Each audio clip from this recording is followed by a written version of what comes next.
この住宅の一番の特徴は電車の線路に面していることです。建物の真ん中に樹木のような太い柱があって、その階段の踏み板がところどころ少し大きくなっていくつもの居場所を作っています。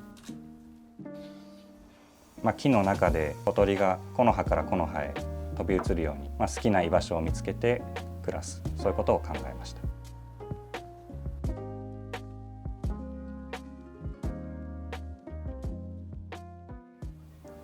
私は鈴木武彦です。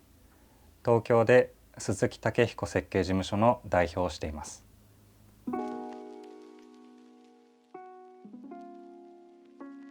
この住宅は新宿駅から電車で10分ぐらいのとても便利な東京らしい戸建て住宅地の中にあります。この住宅ができる前は線路との間にある道路の部分を含めたもう少し大きな住宅が建っていました。おせっさんはそこに45年ほどご家族と一緒に暮らしていました。家の前にある線路を高架化することが決まりまして、敷地の3分の2それを分筆して売却するように求められました。それでおせっさんはどうしてもこの場所に暮らし続けたいという思いが捨てられず、残った場所に新たに家を建て替えるということを決められました。今はおせっさんが一人暮らしをされて、その土地の売却によって残された土地というのは30平米にも満たない、しかもいびつな形です。床のレベルはスプリットしていて2階建ての高さの中に収まっています。下の方のフロアは浴室、トイレ、洗濯スペース、それから玄関、そしておせっさんの寝室があります。寝室はそれほど幅が必要なかったので、敷地の中の幅の狭い場所にデザインしました。上の方の階は幅の広い場所にダイニングキッチンを設けています。また階段を少し上ると出窓を利用した書斎を設けています。ここでパソコンの作業をしたり、物を書いたり本を読んだりしています。また少し上がったところがリビングスペースです。ここも造作でソファーを作っています。このリビングスペースから出られる形でバルコニーを設けています。それから階段を上りきった一番高いところがロフトになっています。ここは追加のストレージ的な場所として設計しました。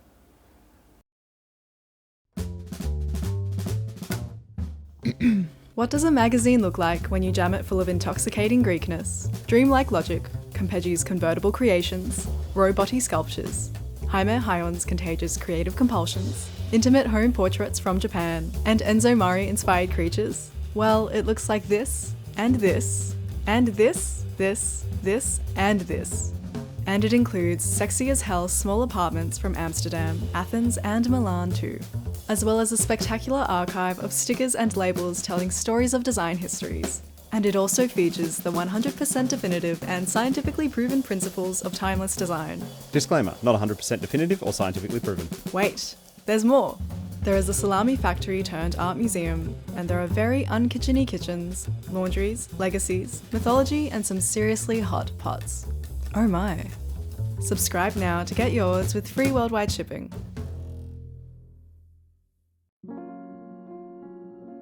少し薄暗い路地から玄関を入ると、いきなりさまざまな窓から注ぎ込んでくる光に満たされた空間が広がります。玄関に面した階段の踏み板の何段かはその下に靴を収納できるようになっています。収納できるだけではなくて、その踏み板に腰掛けて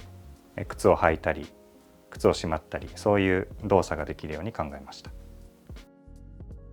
玄関から2段下がったところが洗濯スペースです。そこには小さなベンチと小さな窓を設けていて、おせっさんがお風呂に上がりにそこで涼めるように、そういうことを考えて設計しました。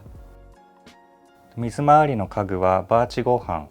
を使って作っています。水に強いというのが理由ですけれども、家全体の家具も同じくバーチ合板で作っていて、強度が高かったり、あとは色が明るくて小さな家に適しているということを考えて採用しました。洗濯スペースのベンチから一体となった洗濯スペース側から使える収納と洗面所側から使える収納を作りました。洗濯スペースの床にはタイルを使っています。同じタイルが洗面所、トイレ、そしてバスルームへつながっています。このタイルはサーモタイルで、裸足で乗ってもそれほど冷たさを感じない、そういう種類のタイルになっています。浴室にもとても大きな窓を設けています。この窓があることで日中は電気をつける必要がなく、とても明るい空間となっています。洗面台の家具やミラー、これらもすべて建物の形に合わせて造作で製作しています。トイレの上にはバーチ合板で作った小さな収納を設けています。収納の上はいくつかの設備を隠すスペースになっています。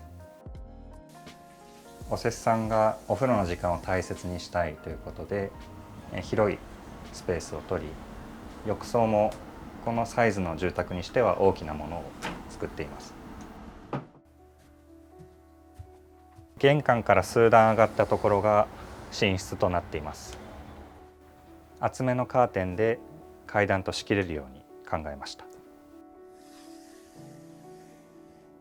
床にはコンパクトな布団が敷けるようになっています。床面が小さいので、使うフローリング材も小さなピースでできているものを選びました。寝室の床下全体が床下収納になっています。スーツケースだったり、季節物の洋服だったり、そういったさまざまなものを収納できるようにしています。ここは寝室であると同時にクローゼットスペースでもあります。天井の梁を利用して、その梁の間に仕込んだハンガーパイプを使って洋服をかけられるように考えました。小さなものであればそこに置いて収納できるような小さな棚状のスペースも設けています。この棚状のスペースは寝室内だけでなくて、そこから玄関の上までずっと続いていく一つながりの棚板となっています。ダイニングルームと階段の間には腰高の食器棚をしつらえました。この食器棚はダイニングルーム側からも階段側からも物を出し入れすることができます。どちらもガラスの引き戸になっていて、ここも光を通したり視線を通したりすることができます。おせっさんはそこまで料理をたくさんするということではないんですので、シンプルで最低限の機能が備わったキッチンを造作で作りました。キッチンカウンターはメンテナンスが容易なステンレスの天板、それから周りの他の家具と合わせた木製のキャビネットを使っています。キッチンの壁はタイル張りとしています。ダイニングルームの窓から入り込んでくる光が柔らかく反射するような、そういう質感を持ったタイルを選んでいます。ダイニングテーブルは半円形のテーブルを造作で作り付けています。テーブルの周りの動きやすさを考えてこの形としました。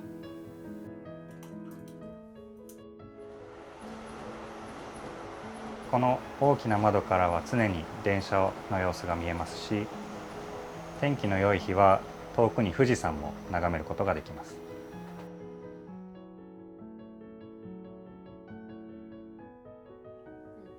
出窓上の書斎スペースはこの家の中で一番小さなスペースということもあるので、フローリングなんですが、その一枚一枚の幅がとても小さいものを使っています。書斎の壁には一面の有孔合板を作り付けています。おせっさんは洋服、特に帽子や時計などそういった小物をたくさんお持ちでした。そういうものをオープンに、ディスプレイのように収納できる場所としても考えました。この書斎のスペースはちょうど玄関への路地上のアプローチの上に位置しています。外壁をちょうど45センチほど外に押し出して出窓状に作ったスペースを利用しています。それによって窓辺にちょうどパソコン1台が置けるぐらいの小さな快適な書斎スペースを作ることができました。リビングルームはおせっさんの一番のお気に入りスポットです。この柱を背にカーペットに座ってよく音楽を聴いて楽しんだりするということです。リビングルームの床はウールカーペット敷きとしています。それによって柔らかな雰囲気を作り出そうとしています。またソファーに腰掛けるだけではなくて、このカーペット自体に座って生活されているということです。ソファーもこの空間にフィットするように造作で作ったものです。幅をかなり大きくとっているので、お客さんが来た時に複数人で座ることもできるし、おせっさん自身はお昼寝をここですることも多いそうです。ソファーの生地は明るめの色で汚れが目立たないような質感のものを選びました。リビングの収納はテレビ台も兼ねたオープンな収納、それからさまざまなものを隠すことができるクローズな収納を備えています。リビングルームからバルコニーに出ることができます。おせっさんは毎朝起きるとまずこのバルコニーに出て朝日を浴びて、そして富士山の写真を撮っているそうです。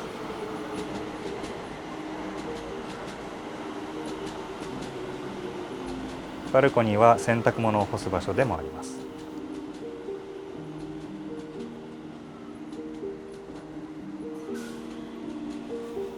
この家の一番高いところにあるのがロフトスペースです。このロフトスペースは当初追加の収納スペースとして設計しましたが、住み始めてみるとこのロフトの居心地がよく、この部屋で寝ることになったそうです。下の階の寝室は主にウォークインクローゼットだったり、娘さんが遊びに来た時の追加の寝室として使われるようになりました。ロフトの床はコルクタイルです。とても柔らかいので膝立ちで歩いたりする時にも優しい素材です。新しい家を設計する時にお願いされたことは、家の中にいても常に日の光をたくさん浴びることができるということ、それから、外で日光浴ができるような場所を作るということ。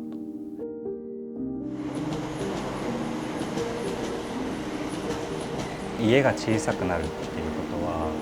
とは、それだけ家が自分の体に近づいてくるっていうことだと思うんですね。空間の寸法だったり形だったり意味、それをよく考える必要があるかなと思います。階段はただの階段なのか、それとも居場所になるのか、もしくは一枚のカーテンが光を通すのか遮るのか、そういうことを突き詰めていった先に、小さい家ならではの